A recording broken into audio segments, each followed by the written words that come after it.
Hello, everyone, and welcome to Body Bags. I'll be your reviewer for today. I'm Lonnie from Tats, and as you already know from the videos you've been seeing this week, this is a theme week, and we're doing Volume 2 of Video Nasties Week.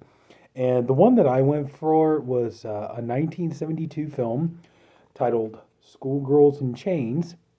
Now, this one ended up on the Section 3 list, and if you're not familiar, I think Rob had already explained it in his video that the Section 3 list, these were movies that they were, you know, they were considered like bad, but not as bad as like Sections 1 and 2, where, you could be fined and put into prison and everything else. Where this one here, Section 3, I believe, these were ones that um, I don't think you got a fine or you went to prison for it, but they could come in if you were selling or renting or distributing these movies. And they had the ability. They could come in and take these movies out of your stores and everything, and they could take them and make sure they were destroyed. And there were quite a few on this list. It's insane. This was one of them. There was like Rob said in his video, you had movies like Dawn of the Dead. You had The Hills Have Eyes, Texas Chainsaw Massacre, on and on and on. Suspiria, all this kind of stuff. And this one was one of them. And the only reason, and I remember seeing this on the documentary, when they do the intros and trailers. Now, this movie, when it was released overseas, it wasn't released as Schoolgirls in Chains. And, they were pretty sure that, yeah, if it had been released under that title, then the movie definitely would have been seized, and it would have been, Section 1, Section 2. But because they released it under the title Abducted, they put it in Section 3, which, it's kind of like, it's bad, but it's not as bad. But so anyway, yeah, if it had been Schoolgirls in Chains, yeah, but because it was Abducted, that's why a lot of people speculate. That's why it just ended up being in Section 3. The story is pretty basic. There's not much to it. It's very easy plot to follow. You have two brothers. You have Frankie, played by Gary Kent, from you might remember from the movie The Forest, and then you have Johnny, played by what's the actual John Parker, from the Love Butcher, and Frankie and John, they're two brothers, and they're basically their whole pastime is to go out. Frankie goes out driving around, and he looks for beautiful, gorgeous women, and he offers them a ride. Or he and John go out and they abduct these women. They bring them back to their home. They put them in the cellar, and basically they take these women out and just use these women for playthings. They objectify these women. There's rape. There's kind of a graphic rape scene in this movie.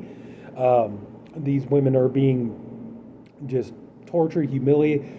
John, who is basically kind of like the child in a man's body. You're used to that kind of thing in these kind of movies, these kind of backwoods kind of horror films and stuff. You always got the big guy who's always kind of like the little boy in a grown man's body.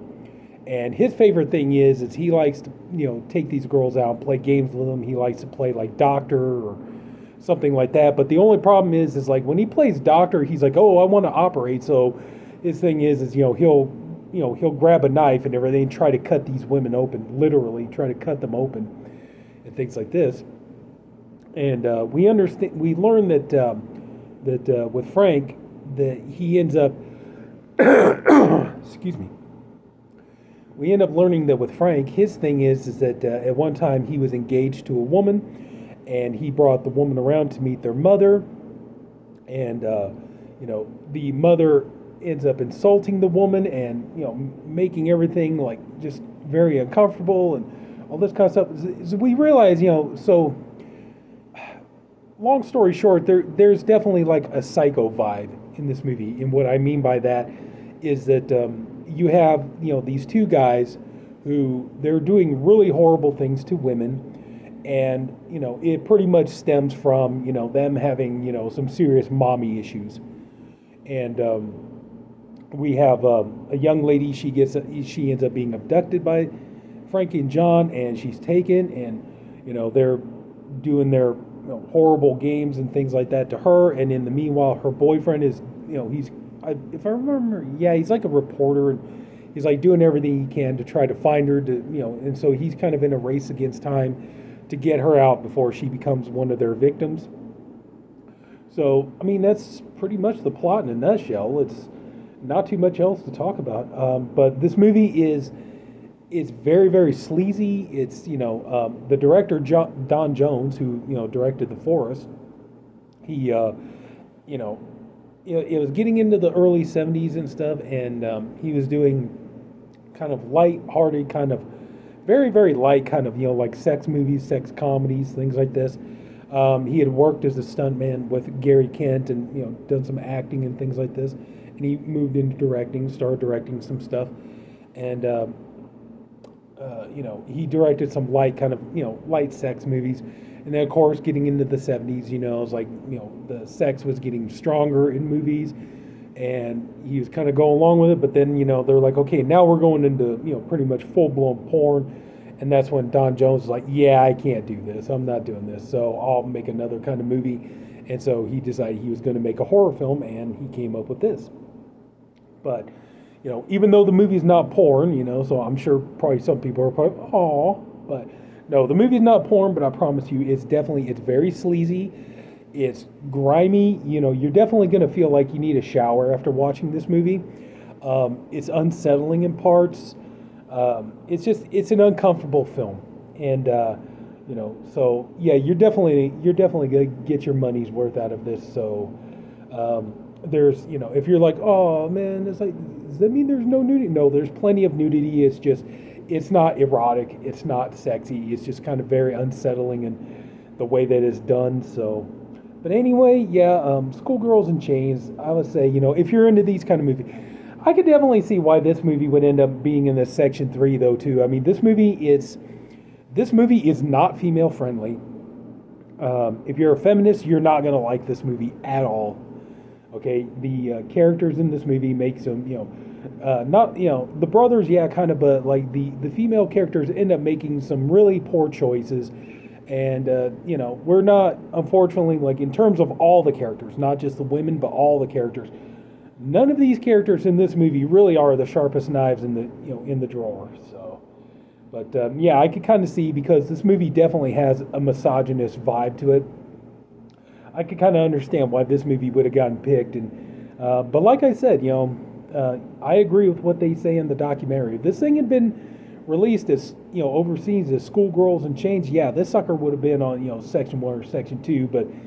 Because they changed the title, that's how it just ended up only getting Section 3. But yeah, this movie is this movie is not the most female-friendly film in the world. But anyway, but yeah, if you're in the mood for kind of a morally bankrupt kind of film, and you're feeling in a morally bankrupt kind of mood and stuff like that, then yeah, Schoolgirls in Chains will definitely do it for you. So I think that's pretty much it. That's about all I can say about it.